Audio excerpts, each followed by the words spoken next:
Hola chicos y chicas de Sexto Básico, ¿cómo están? Espero que bien. Saludos acá, como siempre, desde mi hogar. Bueno, empezamos una nueva semana y ya estamos terminando el mes de julio. Qué increíble, ¿no es cierto? Nuestra nueva vida y escuela y todas esas cosas puertas adentro, pandémico y virtual, pero siempre con las mejores ganas de aprender. Bueno, contarles que seguimos avanzando en la historia de Chile. Hemos Si ustedes se han fijado, hemos visto ya varios siglos, varios procesos. Ya Chile es un país independiente, se organizó, tiene una constitución. De hecho, ya vimos los ensayos constitucionales y vimos una cosa muy interesante, aunque esto no lo crean, que es el cambio en la constitución de 1925. Contarles que entonces ha habido este cambio constitucional y un poco para ordenar las ideas y ver en qué estamos. Aquí está, vimos el fin del parlamentarismo, cuyo último presidente entonces fue Juan Luis Sanfuentes. ¿Se acuerda que lo vimos en alguna pregunta y respuestas? Y entonces vimos el primer gobierno de Arturo Alessandri.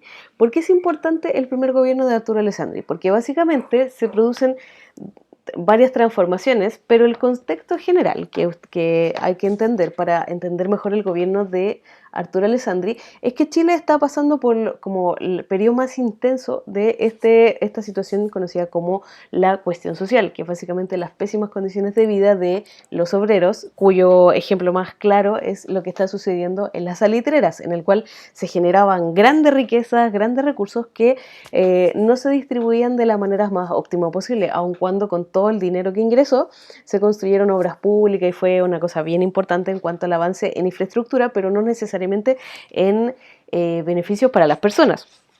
Avanza entonces el gobierno de Alessandri. Tiene dificultades, muchas dificultades, que lamentablemente por el tiempo y esas cosas no se alcanza a ver.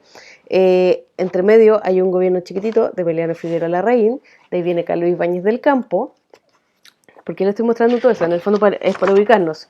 De ahí viene Juan Esteban Montero Rodríguez, que dura muy poquito, de hecho esto es un periodo de crisis, y vuelve Arturo Alessandri, ¿sí? Este perrito es muy famoso, googleenlo, el famoso Hulk. Es todo un personaje ese perro. Y de ahí viene una serie de gobiernos, ¿sí? Perdón, ahí me salté un... ¿Sí? Pedro Aguirre Cerda, uno de mis presidentes favoritos.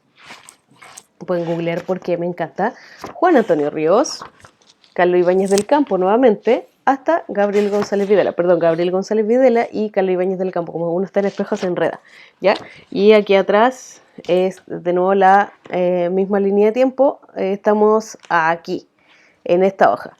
Esto es bien importante para entender un poco eso, porque no estamos viendo necesariamente las cosas en orden cronológico, sino que en orden temático. Entonces, la clase de hoy básicamente va a comprender entre 1925 a 1948 aproximadamente. Es poco tiempo, pero es muy significativo. ¿Por qué? Porque vamos a ver cómo cambia, cómo se comprende, o en el fondo el gran cambio en el cual, cómo se entiende cuál debería ser la función del Estado. Ahora, concepto clave es entender Estado. Cuando uno dice Estado, no está hablando solamente del presidente de turno o del gobierno. El gobierno es algo temporal, es las personas que están ocupando ciertos cargos, que va a ser presidente, la gente que está en el Congreso. Eso se le llama, el concepto técnico es gobierno. Pero lo que permanece independiente de la persona que está en el cargo, eso se llama Estado, que son el conjunto de instituciones. ¿Cuáles son estas instituciones? El presidente, el Congreso, los ministerios varios, ¿ya? Todo eso que es ocupado por personas temporalmente se conoce como Estado. Esto es bien importante para entender el tema de hoy, porque ¿qué es lo que está sucediendo? Hasta 1925, y de hecho pasadito un poco en 1925, se entendía que el Estado, su función principal era como ordenar, ¿sí? Hacer las leyes, pero no meterse demasiado en economía. Va a llegar la crisis de 1929, que en síntesis es un gran colapso a nivel mundial, que va a afectar, de hecho Chile es el país más afectado del mundo, porque ustedes ya saben que depende principalmente del cobre. Entonces va a afectar a Chile porque le dejan de comprar cobre y se queda sin una gran cantidad de ingresos, ¿ya? Ojo con esto. Entonces, ¿qué es lo que va a pasar? ¿qué tiene que ver con el rol del Estado? Hasta 1929 aproximadamente, de hecho 1031 por ahí, pero ya para no ponerle fecha así como tan cuadrada, pero en el fondo hasta esta gran crisis provocada por la crisis mundial, más el tema de que no le compran el salitre, y esto se va a ver muy acentuado, digamos, en el 29, ¿qué es lo que va a pasar? Está todo el tema de la cuestión social, está todo el tema de la mala distribución de las riquezas del salitre. ¿Y qué es lo que empieza a cuestionarse a la gente, y sobre todo a la clase política? Es decir, ¿por qué hay esta gran cantidad de chilenos que lo está pasando pésimo, que no tiene buenas condiciones de vida y qué estamos haciendo nosotros como políticos y el Estado, estas instituciones, para garantizarle una buena vida a las personas? Y ahí es donde se da este gran giro, este gran cambio en el rol del Estado, en que las personas, y de hecho se va a poner ahí después la Constitución del 25, van a decir, el Estado existe, sí, para el bien común. Ese es uno de los objetivos, hasta el día de hoy no ha cambiado eso. Pero, ¿cómo lo vamos a hacer? ¿Cómo lo vamos a llevar a cabo? Esa es la transformación y los detalles que ustedes van a ver. Porque pasa de un Estado liberal, en el cual casi no interviene la economía, a ser un Estado que tiene como fin principal el garantizar unas condiciones básicas mínimas de bienestar para sus ciudadanos.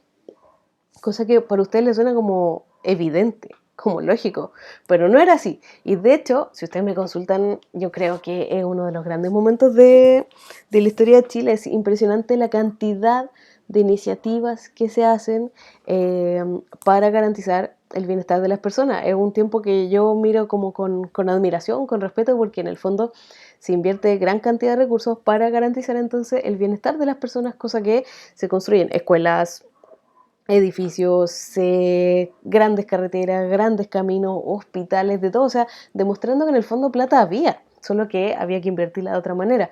Un poco parecido a la discusión que tenemos en la actualidad, en el fondo, ¿por qué solamente el Estado me tiene que garantizar, o sea, que tiene que invertir tan poquito? ¿Por qué? Si hay recursos.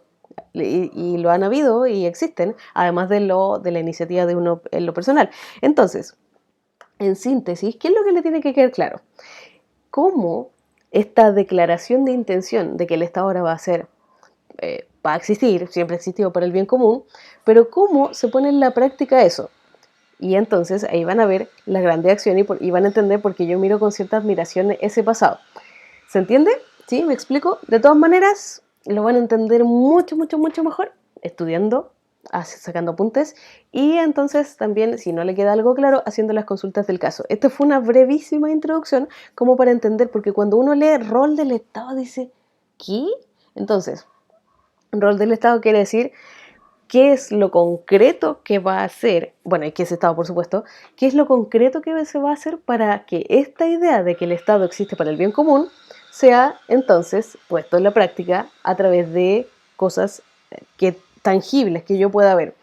Hay varias de ellas que todavía existen hasta el día de hoy. De hecho, hay una foto de un conjunto en Santiago, pero acá en la quinta región hay algunas edificaciones que son de aquella época, en el que se dijo el Estado tiene que entonces actuar concretamente para garantizar el bienestar de sus ciudadanos. ¿Cuáles son? Porque fueron importantes. Hay una institución que incluso existe hasta el día de hoy, que viene de esa época y que ha sido muy importante. Para eso, averígüelo y aprenda mucho. Que esté muy bien. Chao, chao.